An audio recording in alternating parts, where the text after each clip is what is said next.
starting in 1982, if Fritz von Erich, Vern Gagne, and Jim Crockett had a vision of everything that happened in the wrestling industry for the rest of the 80s, and the power to change only one event in their respective promotions' destinies during that time, what do you think those decisions might be, and could anything be done to curtail the WWF's eventual strangulation of their business? Good Lord, that was a wordy, but okay, so who are the principals again? We have Fritz, we have Crockett. And we have Vern Gagne, so the three biggest non-WWF territories in the country. Actually, the two biggest, and Dallas, excuse me. Yeah. Obviously, Fritz would have wanted David not to die. I think that we can say that without hesitation. That was the biggest event and the thing that it led to the biggest show ever, but it also led to the decline. That was the first step in that. With Vern, he would have wanted to not have lost Hulk Hogan in hindsight, right? But now, is this hindsight or is this at the time?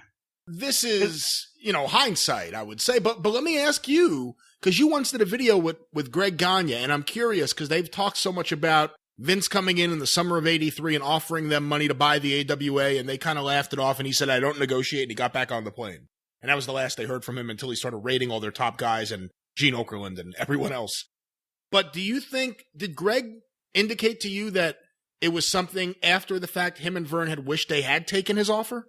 Well, even if he didn't indicate that, or even if he didn't feel that, maybe that is a thought. Maybe, that would have predated that, and they would have, in hindsight, if they knew what was going to happen, they would have been happy to take it, because then they would have got something. Yeah, what if they did a deal like Frank Tunney, or not Frank Tunney, but Jack Tunney had, where, you could buy out the AWA and we get X% of all shows in this territory for the remainder of time, or until you find a way to kick me off. But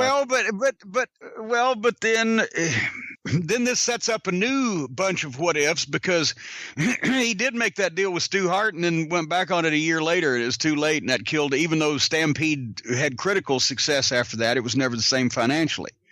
So if they took that deal and then that only lasted a year, but if everybody was going to honor the commitment, I believe, yes, they would have either sold or gotten some kind of deal like Tunney that they would have been happy with in their particular territories, or in their particular territory or towns or whatever, or losing Hogan if they thought, well, if we hadn't lost Hogan, and he was so hot that Vince wouldn't have kicked our ass anyway, and we would have stayed in business however long.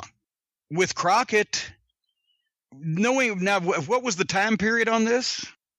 This would have been right before Vince went national. No, that's what I'm saying. He specified 1982 or 3. 83. So Crockett didn't do anything wrong in 83. Nothing bad happened in 83. I mean, think about it. He did his first Starrcade. He got Dusty as the booker shortly after that. He lost. That was when he lost Piper, right? But lost Piper. Steamboat left because he was frustrated with Dusty's booking. Dusty kind of killed off Wahoo's heel run. For everything good Dusty did that you were obviously a part of, there was a period of time where Mid-Atlantic was pretty rough to watch as he was situated. Because he changed. 84 was the rough year, I think, because of all those changes. And I know everybody, Black Bart and Ron Bass were both very nice folks, but it wasn't what the Mid-Atlantic was used to at that point. But it was a rebuilding time for Dusty to put his stuff in play. Avalanche Buzz Tyler. Ooh, yeah. But once he did it, because George Scott did the same thing 10 years beforehand, because remember, it didn't just automatically, when Johnny Valentine came in, they didn't just automatically change the whole flavor of the territory. It took about a year with Valentine and Wahoo, and they brought Flair in, and they upgraded the talent, and it took off. Dusty did the same thing. He tore a little down before he built a little up, but it was bigger than ever. So I don't know and Crockett didn't make any great financial mistakes in 83. That was much later. Well, actually, I'm looking over the question again. It was starting in 82, but reflecting the rest of the decade.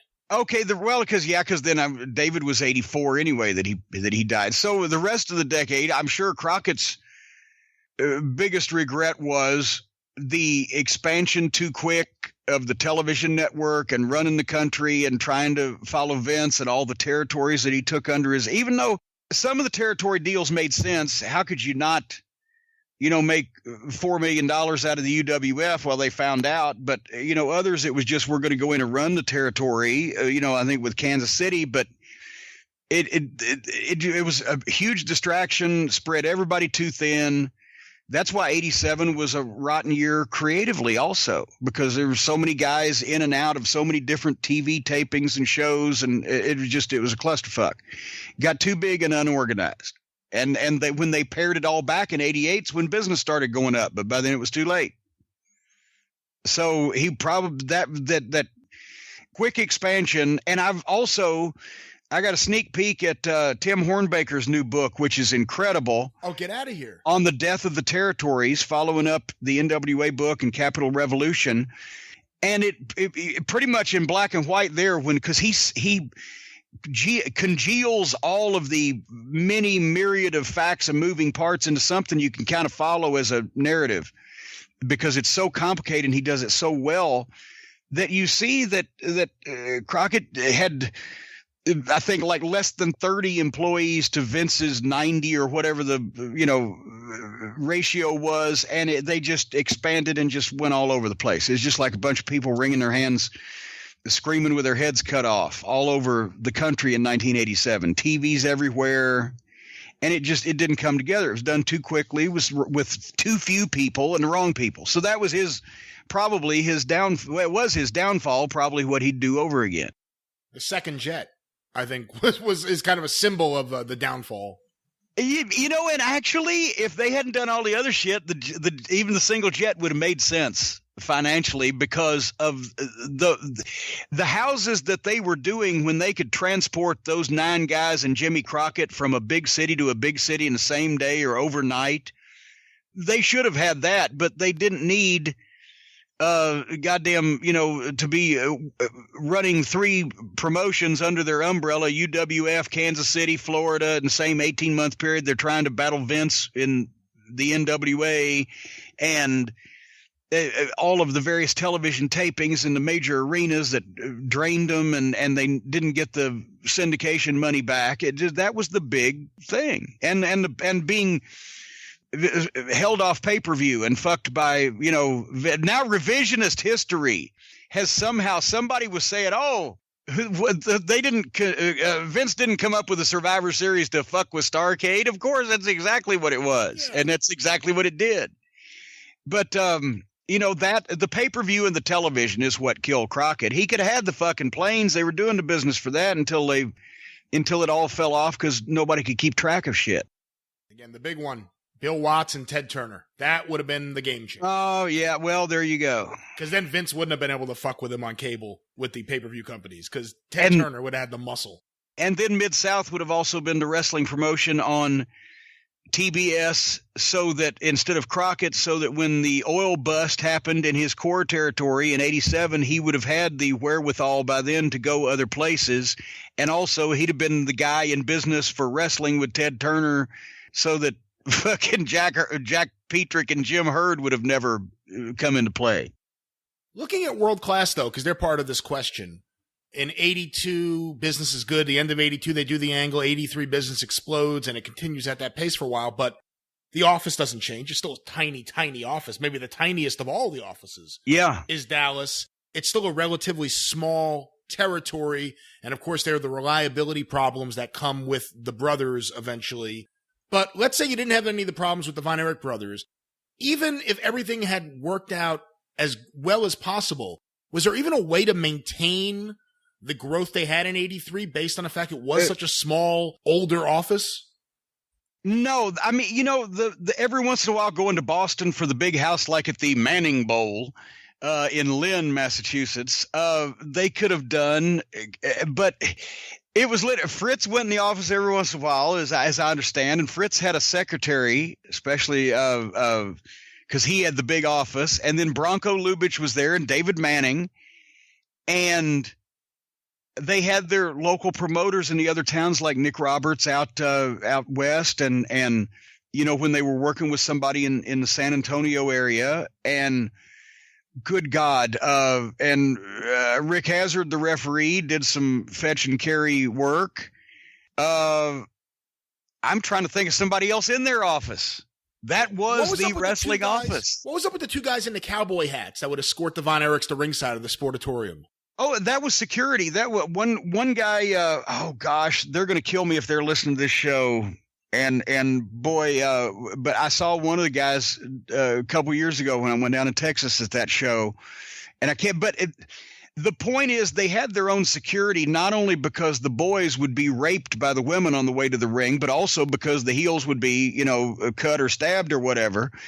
And those guys they had a background. Let's put it that way. I don't want to quote their backgrounds, but they had background in law enforcement and bodyguarding, and plus they knew the business and they were smart to the business because they were let inside. And you were told when there was trouble, always look for the black cowboy hat. And the guy in South Texas was the guy I got close to, was named Rosie, believe it or not. He was this 6'6" guy, about 260, ex-Texas Ranger.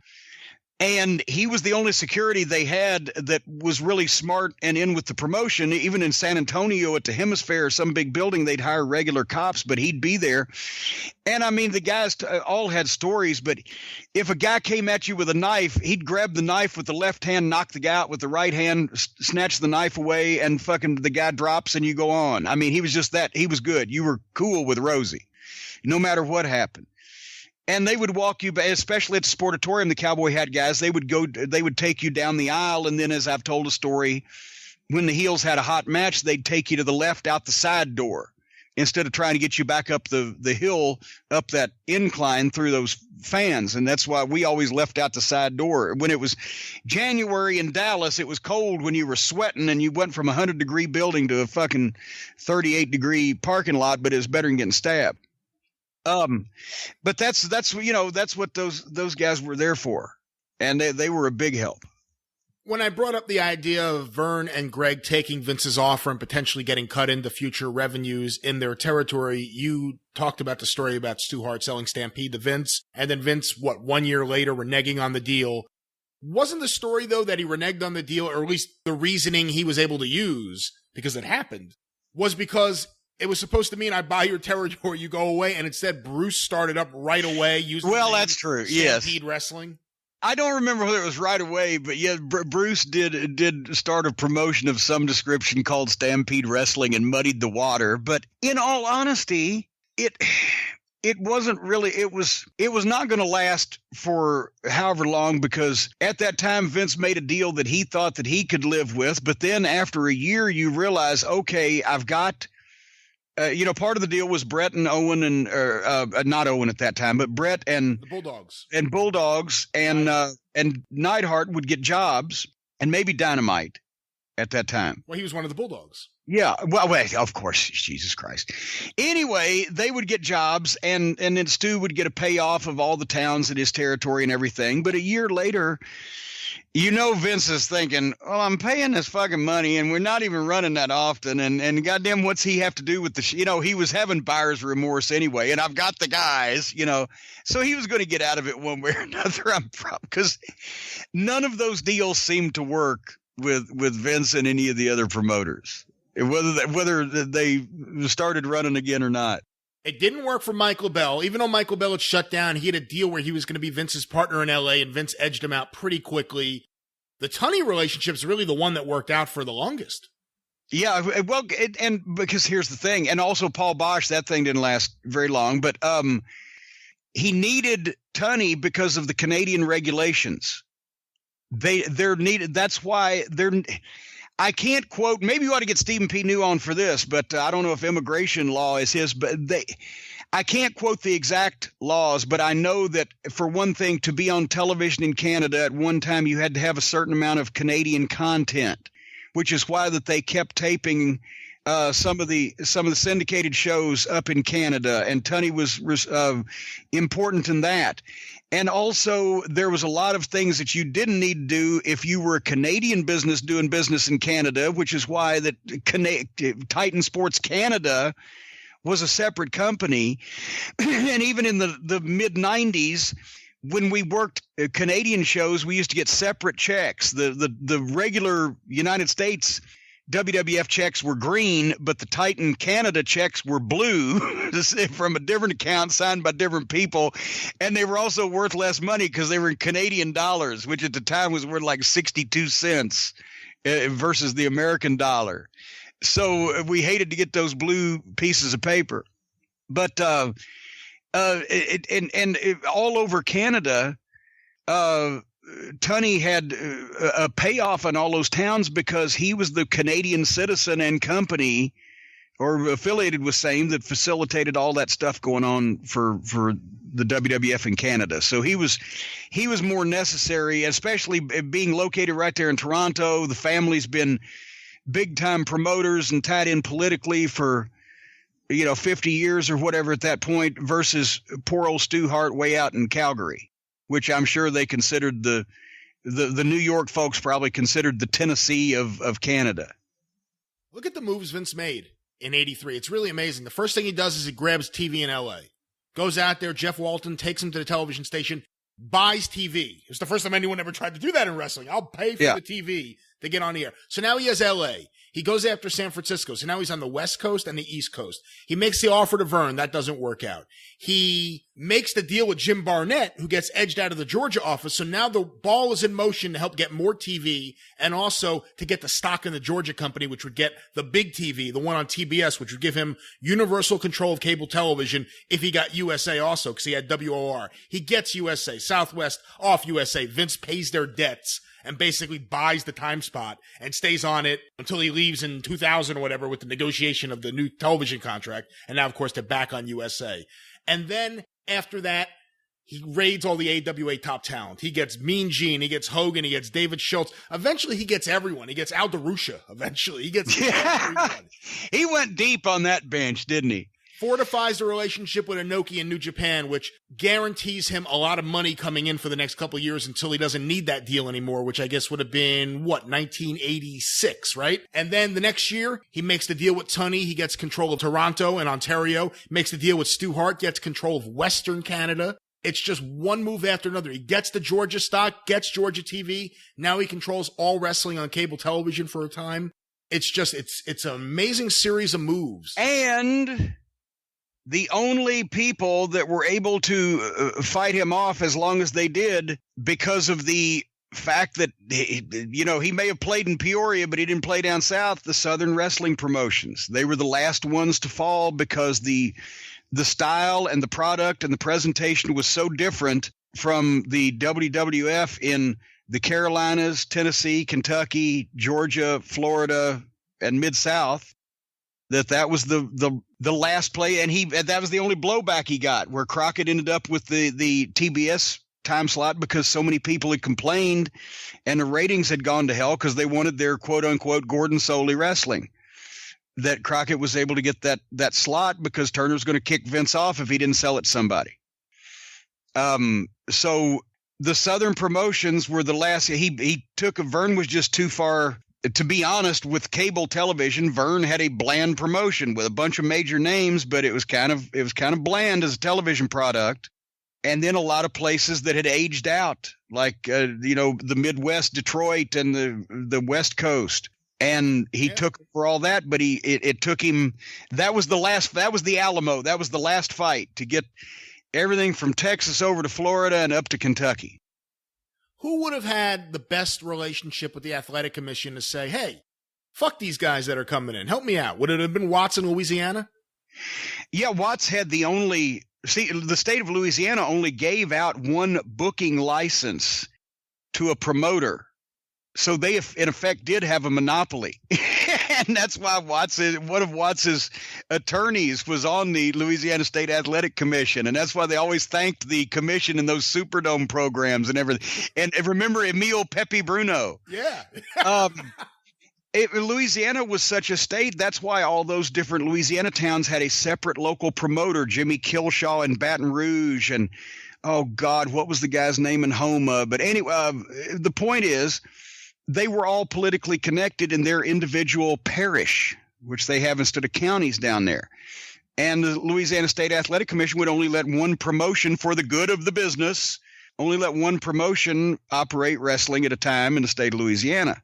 But that was a help. But in the Tennessee State Athletic Commission, on the other end of the spectrum, Jerry Jarrett and the wrestling promoters were one of the ones that got the Tennessee Athletic Commission abolished, because they tried to overregulate at a time when it wasn't really necessary, except, because there weren't that many outlaw promotions. And that's the only thing that the wrestling promoters used to want a commission for, is to help keep outlaws out. But they were taking so much tax money, so it kind of backfired later on. They maybe could have kept Vince out a little while longer, but some of them had been abolished. But in Kentucky, they had a commission. They let him in.